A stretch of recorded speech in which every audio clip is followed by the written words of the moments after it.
Today's topic is contemplation of mind. Contemplation of mind is my favorite talk. And first, we should understand why so important to contemplate the mind. Citta Nupassana Satipatthana is one of the 4 foundations of mindfulness. So first, let us see why so important to understand the mind. First question you should ask yourself is, what causes us feel unhappy? So this is a question. First question you should ask yourself. Or under what circumstances you feel very terrible misery and so on. There's something in your mind that causes you to feel so terrible and so unhappy. And the second question, in order to understand why so important to know this topic, is what makes us go round and round of samsara, the cycle of rebirth. So these are the 2 questions. If you can find the answer, then you understand why it's so important to contemplate your own mind. When there's some defilements that arise in our mind, we immediately feel unhappy. For example, greed.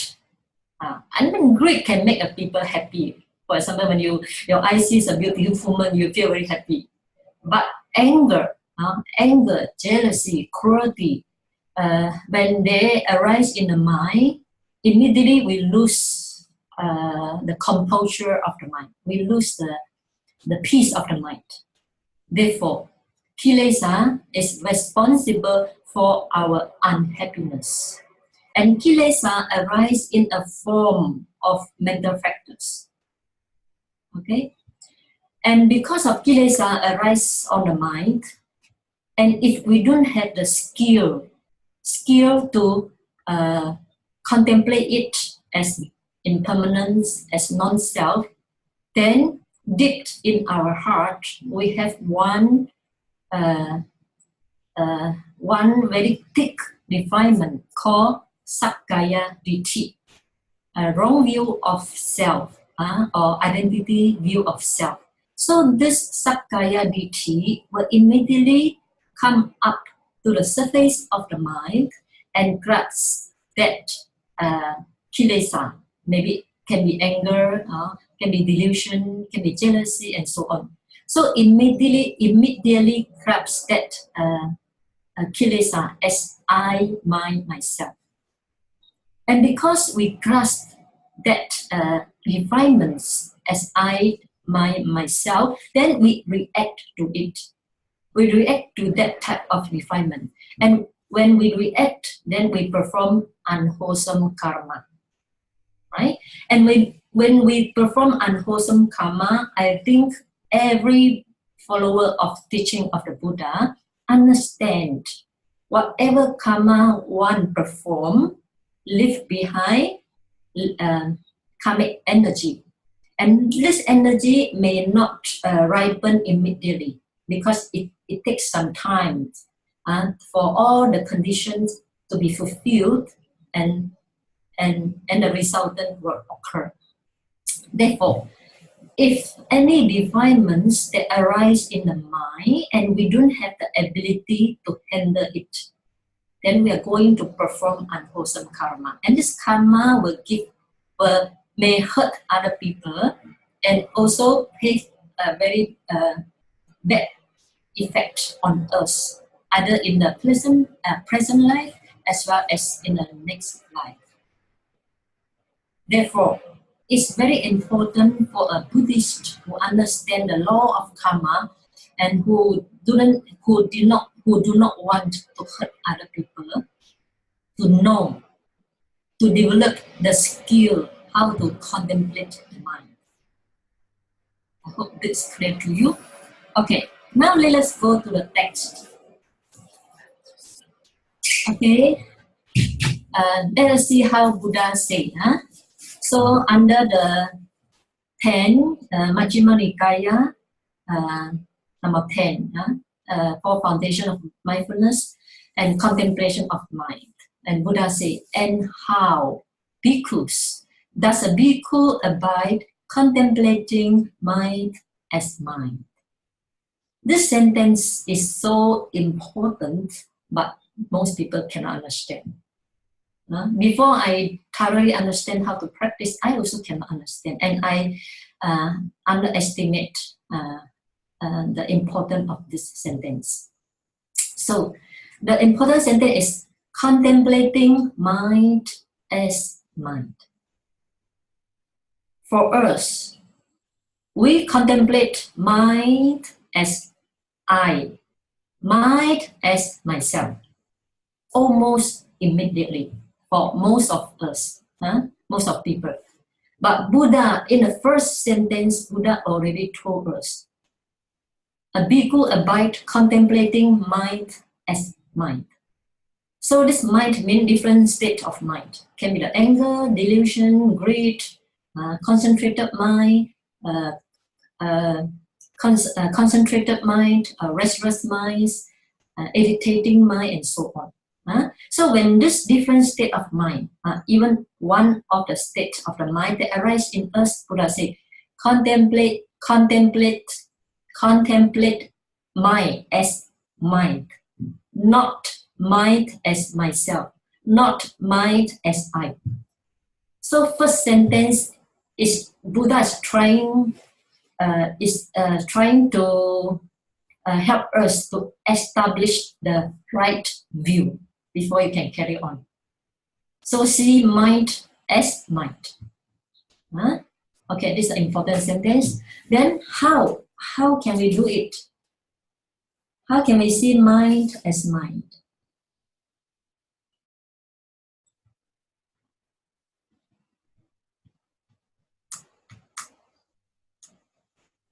Okay, then and how to contemplate mind as mind? Let us see what Buddha said in the next sentence. Here a bhikkhu understands mind affected by lust as mind affected by lust. This is the answer. So first Buddha tells us see mind, contemplate mind as mind. Then Buddha give us the way how to do it. So when the mind is affected by lust, then we should contemplate it as mind affected by lust, as mind affected by lust. Otherwise, we will take that lustful mind as I, as myself. Then we are trapped. We are trapped in the identity view, Sakkaya Ditthi. So the method is very easy as long as you understand what Sutta taught. Okay. Okay. Then Buddha give many different states of mind. Let us see. He understands mind affected by hate as mind affected by hate. So if you can learn by heart, whatever when hate arises in you, then you just contemplate what Buddha taught. Mind affected by hate, mind affected by hate, as mind affected by hate, then you lose the perception of self. You see it as a mental state.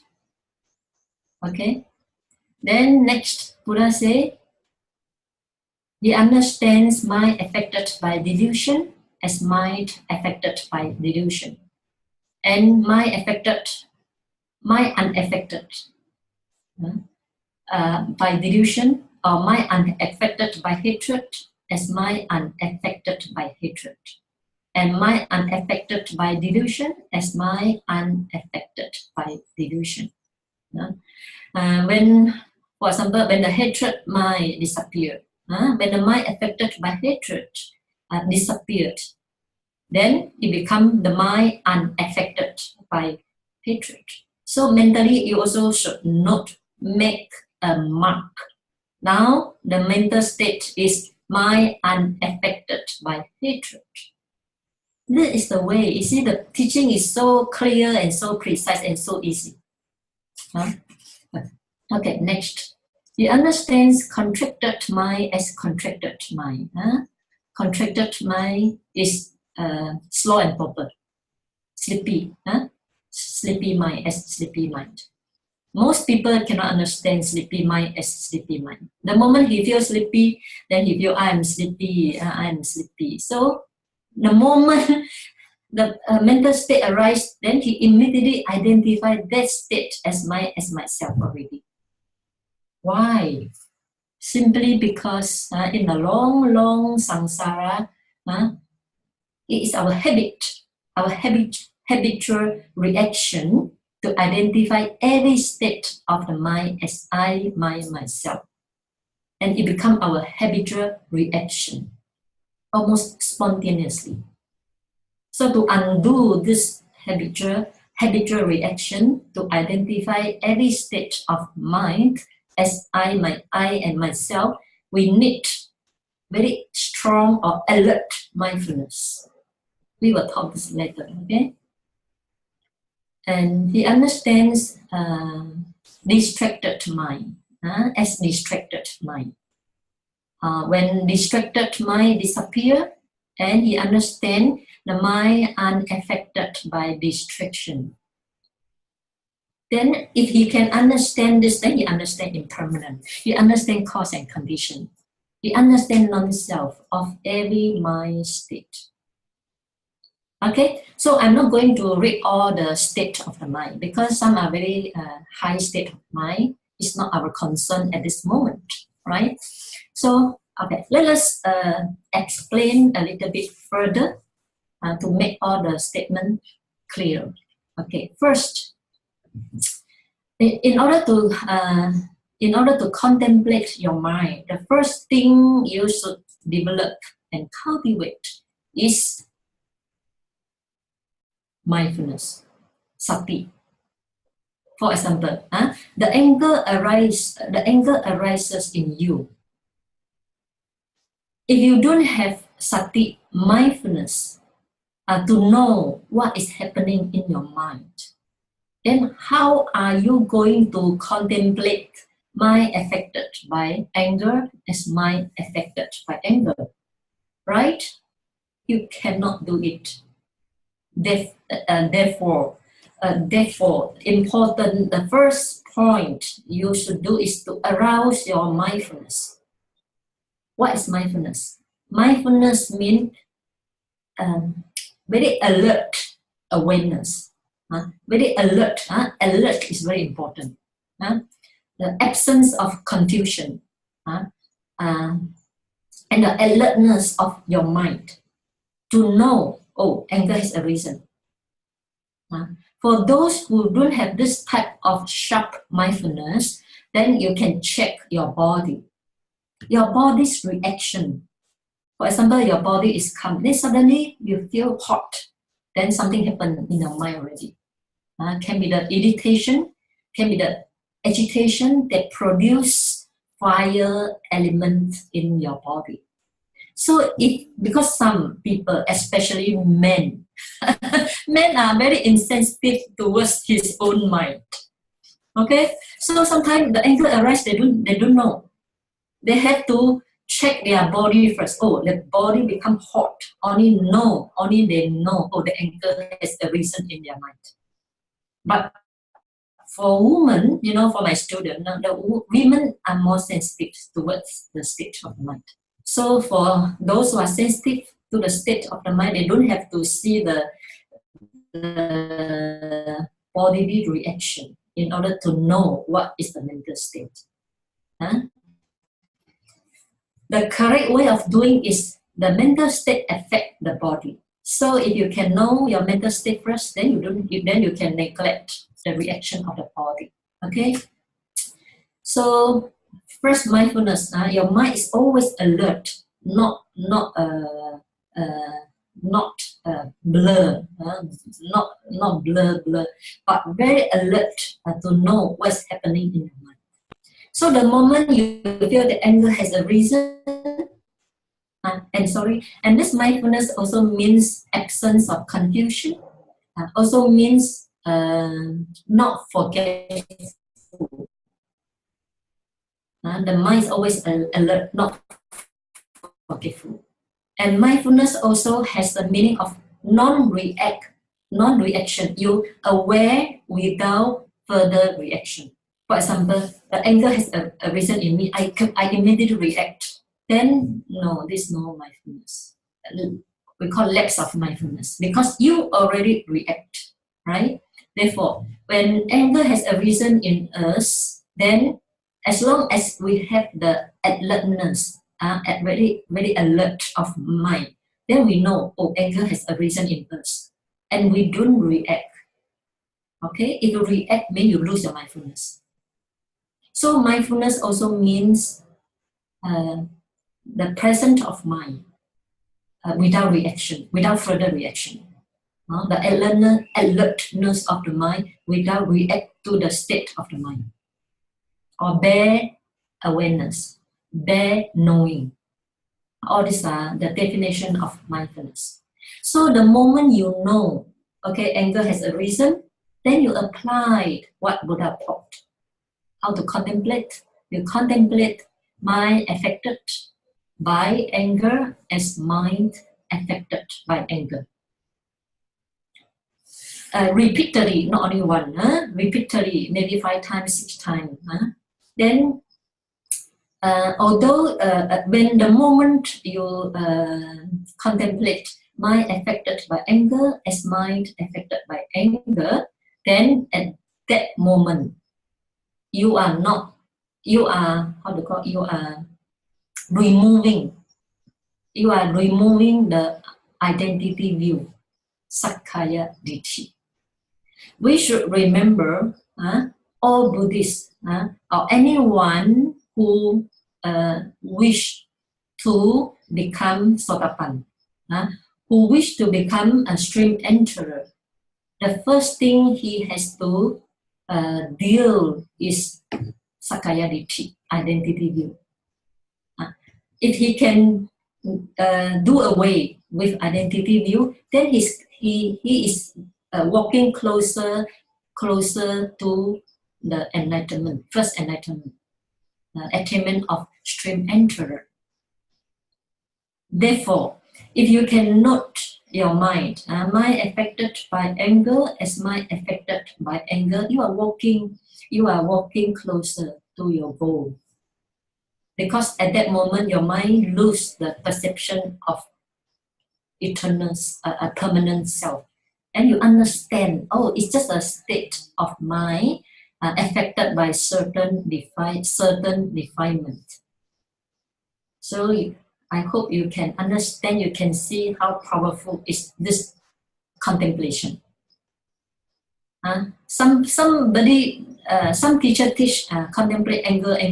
I think still not enough. If you contemplate anger, then you may become more and more angry, right? It is possible. So therefore, I don't agree with that type of noting.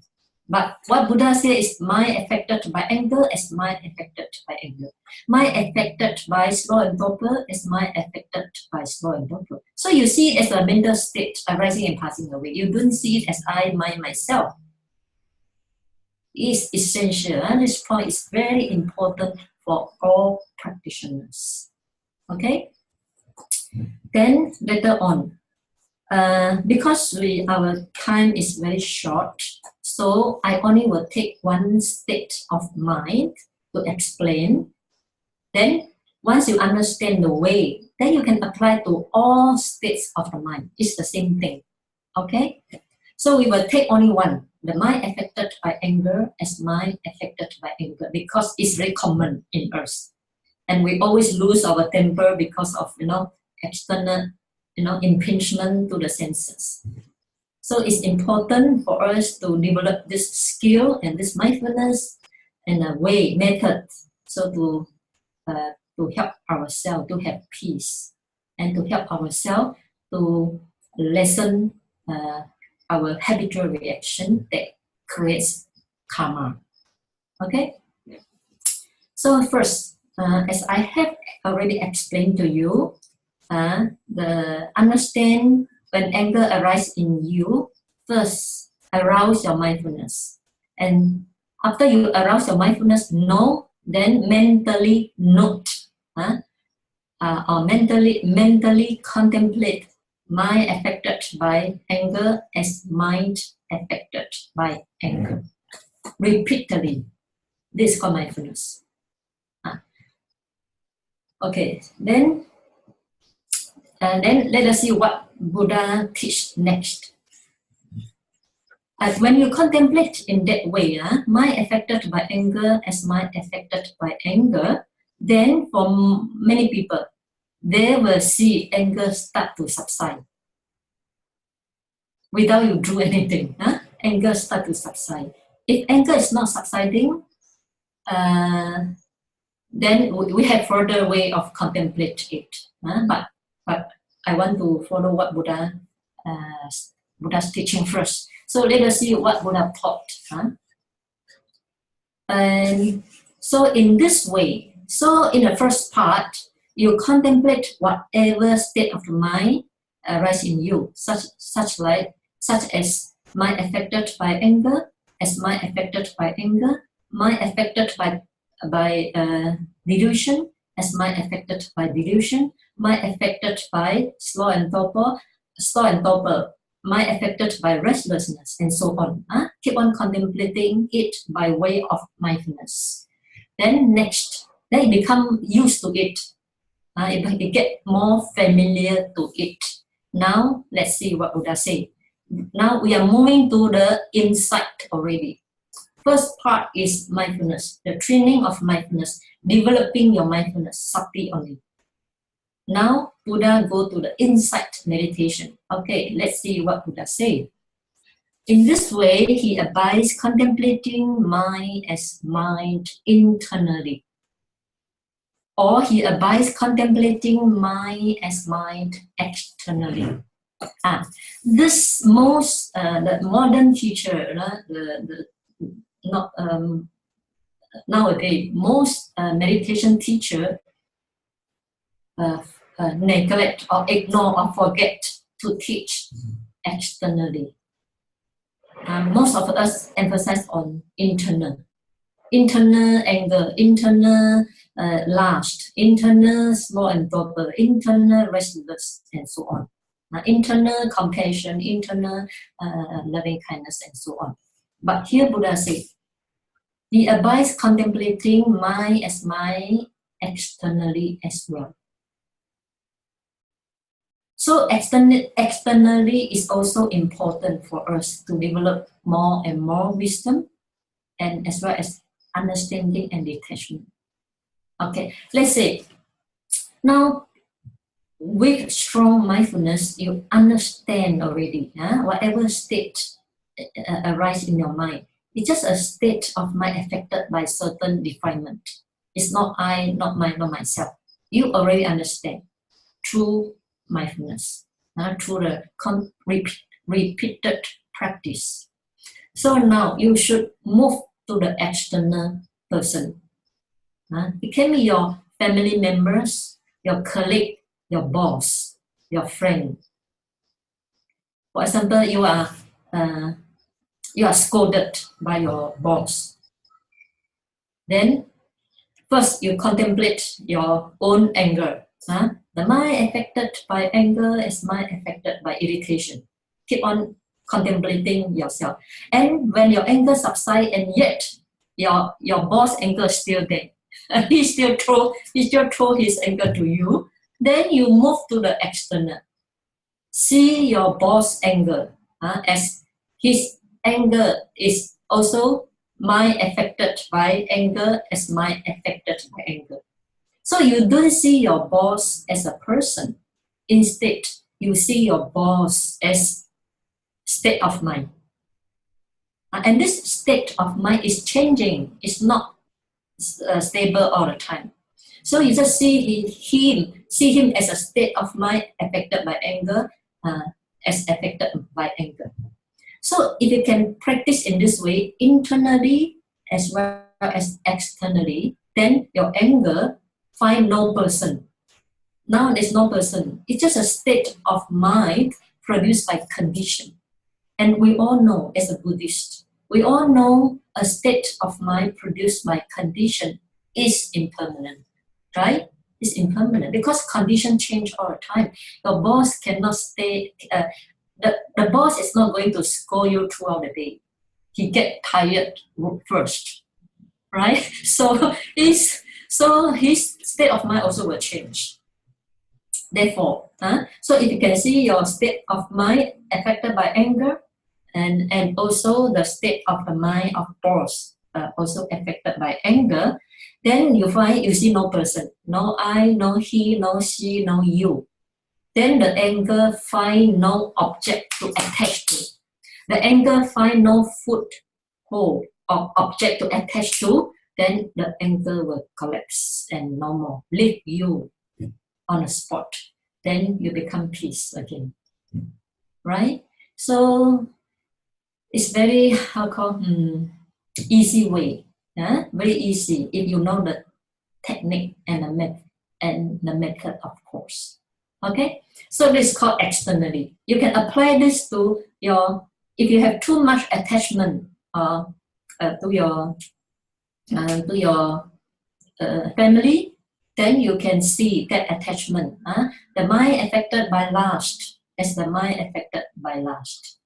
And if your spouse or has a strong attachment to you as well, you also can contemplate their mind, a state of mind affected by attachment, a state of mind affected by attachment.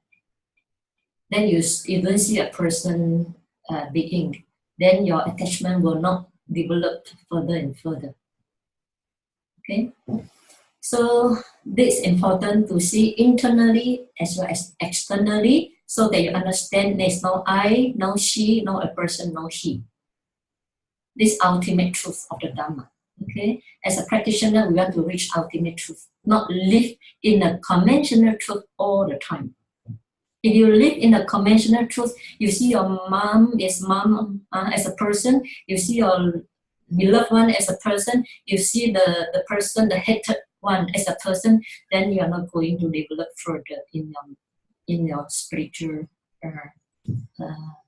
attainment.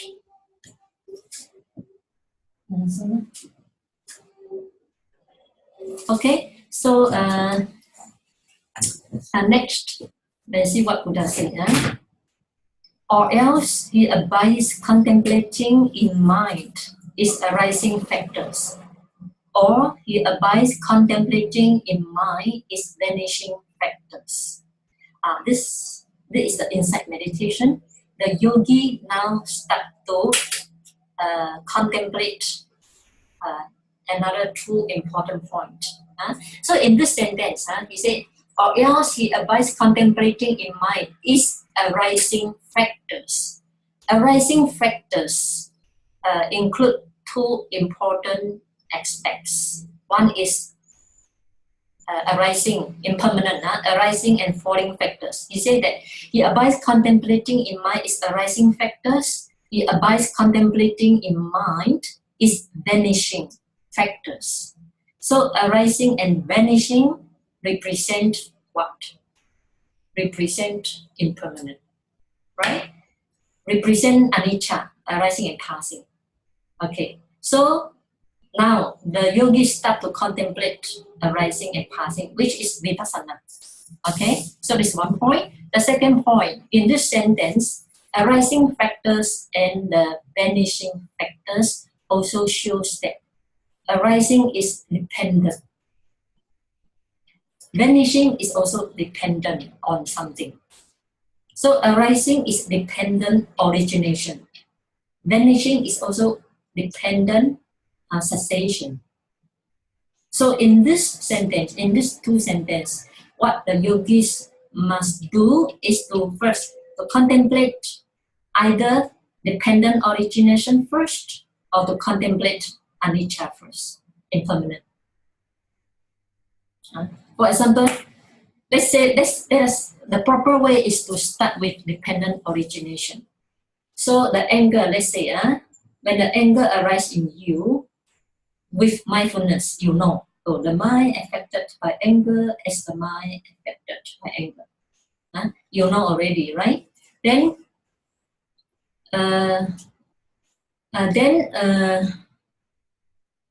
you investigate by way of dependent origination. Why the anger state of the mind arise? As a Buddhist practitioner, we always understand nothing arises without causes. This point must be with you all the time, right? So nothing arises without causes. So you must investigate first. Once you have you already know the anger state arise in you, then you further investigate what caused the anger to arise. Let's say somebody shouted at you, or somebody abused you, say something which is very unpleasant in your to you through the ear contact, that cause anger, that triggers your anger. So first you're mindful of, oh, mind affected by anger is mind affected by anger. Know it. Then secondly, investigate what causes the anger. Oh, then you understand because of the abusive word, the word you don't like. So because of the abusive word come to contact with the ear. This is the cause. The effect is anger arising in you. Of course, there are many reasons, but this is the most direct, called proximate reason. The most direct reason. And if you understand this one, then you start to know, oh, cause and condition. Then you can contemplate the anger state as conditionally arising phenomena.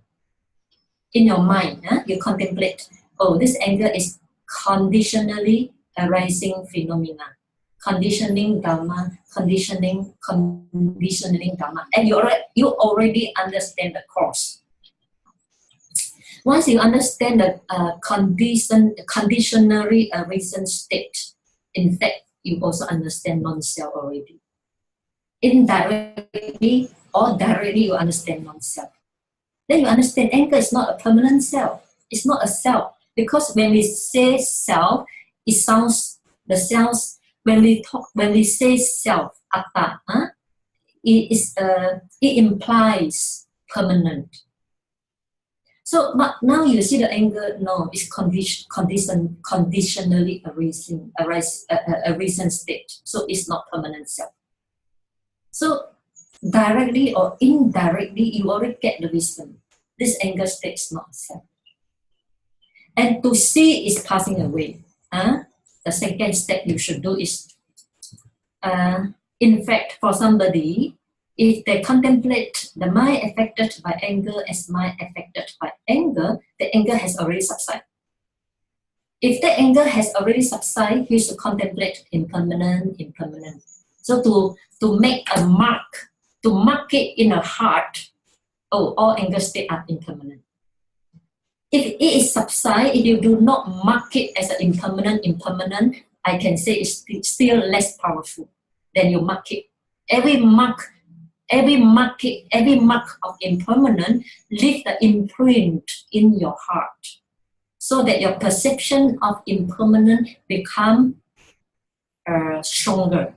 That is important, right? We don't only come and go. We want the perception of impermanent becomes stronger. So next time, whatever you see is impermanent. Then you become liberated. So when by noting the mind affected by anger as mind affected by anger, if it subsides, then you must make a mark. Okay, impermanent. Anicca. But if a person who are contemplating the mind affected by anger as mind affected by anger, the anger is still there, then he should further investigate cause and effect. When you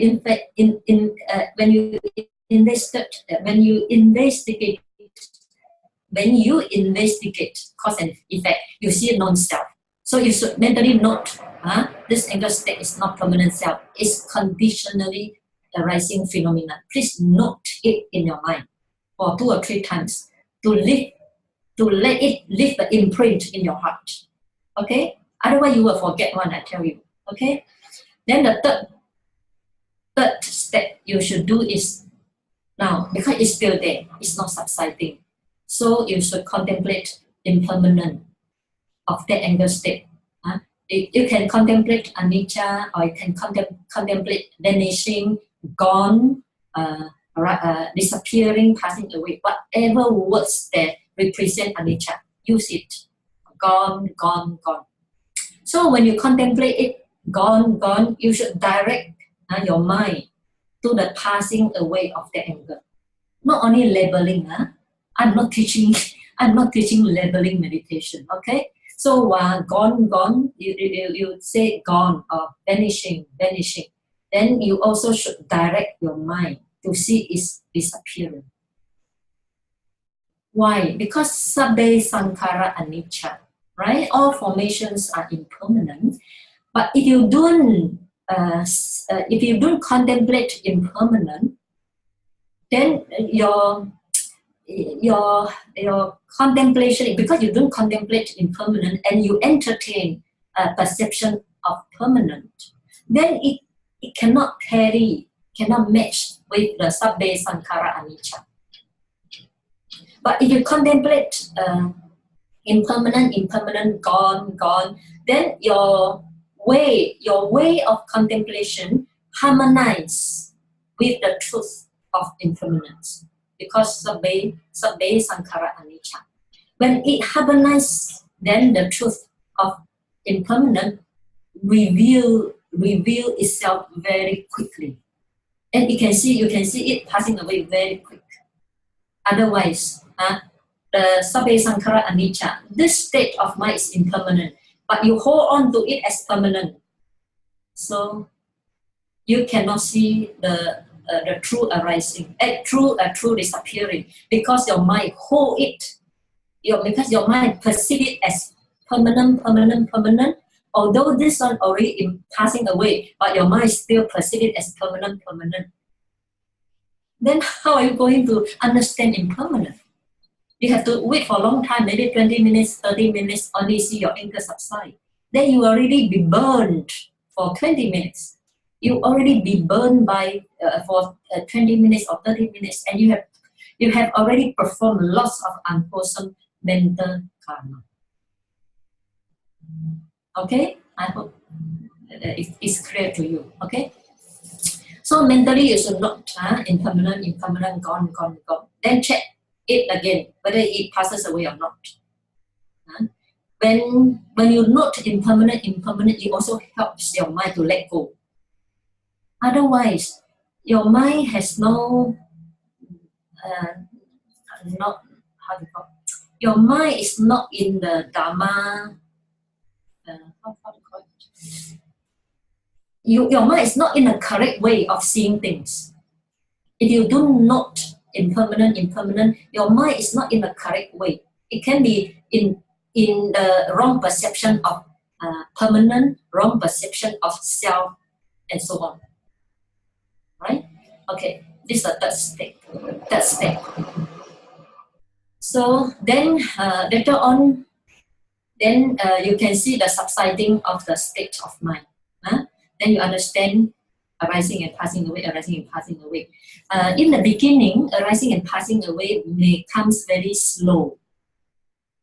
But as you become more and more proficient in become more and more skillful in this way of seeing things or contemplating things, then the arising and passing away become faster and faster. Sometimes you don't even have to contemplate, it has already gone. Then I would like to say congratulations to you. Before that, you have to repeatedly practice it. Okay? Okay, let us see what Buddha said again.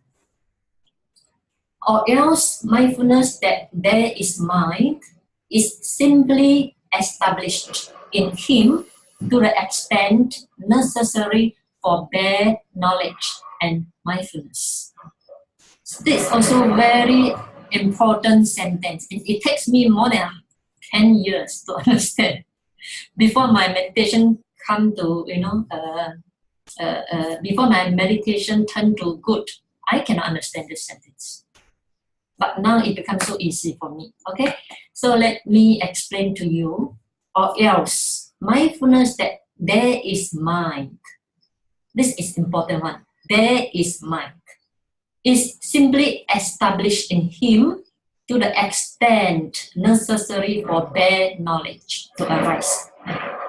So every time when the state of mind, it can be lustful mind, or can be angry mind, or can be concentrated mind, or can be even happy mind, sorrow mind, loving kindness mind, compassionate mind, and so on. Whatever state of the mind that arises in your mind, and if you can see it as a mind affected by what, a mind endowed with metta, as mind endowed associated with metta, or mind associated with wisdom as mind associated with wisdom, and you do not identify that state of mind as I, myself, after repeated practice for a duration of time, let's say 6 months, let's say 1 year, okay? Then even 3 months, you see the result, if you are diligent yogis. So then after that, then your mindfulness becomes so sharp. The moment it arises, you know, oh, mind affected by this, or mind is associated with this. So you see it as mind, you see mind as mind. Then you understand, oh, your knowledge start to arise. There is mind, nothing else. This is the sentence. Or else mindfulness is so strong that there is mind, is simply established in him to the extent necessary for bare knowledge.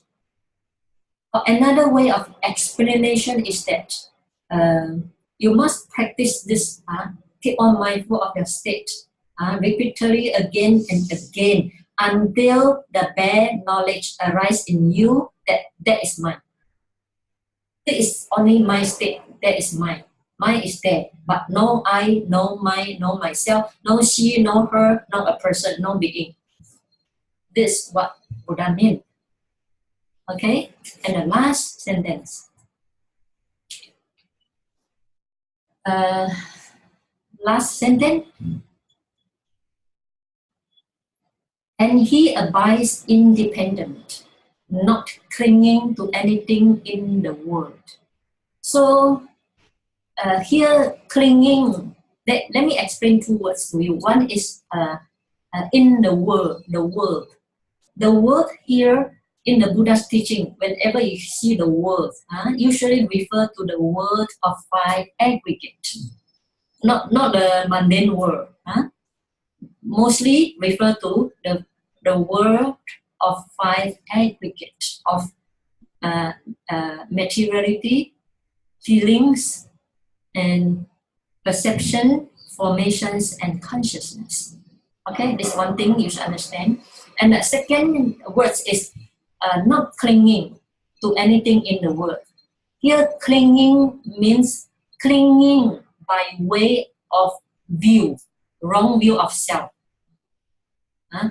And clinging by way of craving. So as you keep on seeing, just a my state. In fact, I'd like to put some extra knowledge. I want to add in some extra knowledge for you. So when you understand every state, whatever arises in the mind, is just a state of mind, not I, not mind, not myself. Sometimes a question may occur to you.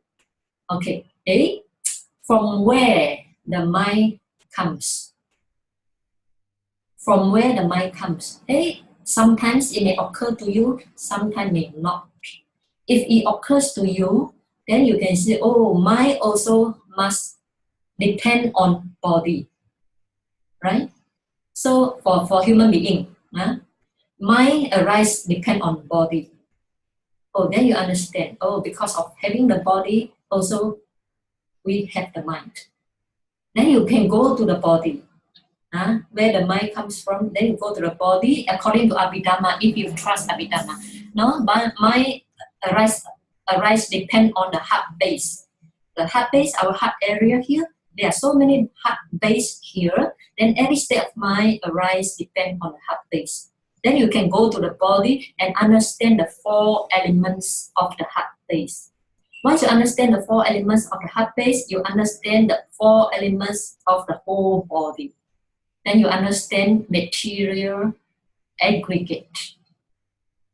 Because to understand mind is not enough. You also must understand the body, right? So when from heart base you go to the whole body, then you understand 4 elements of earth, water, fire, and wind. Then you see more clearly mind and body. Okay? So therefore, and he abides independent. Now he abides independent. No more rely on anything. Only rely on his own knowledge. Not clinging to the 5 aggregates, the world of the 5 aggregate, internally as well as externally. Other people as well. Otherwise, we do not cling to ourselves, but we may cling to our parents. We may cling to our spouse. We may cling to our sons and daughters and teachers, students, and so on. Right? So you have to practice no clinging towards your own 5 aggregates as well as external 5 aggregates. Okay? By way of wrong view, not clinging by way of view, not clinging by way of craving. Craving means this mine.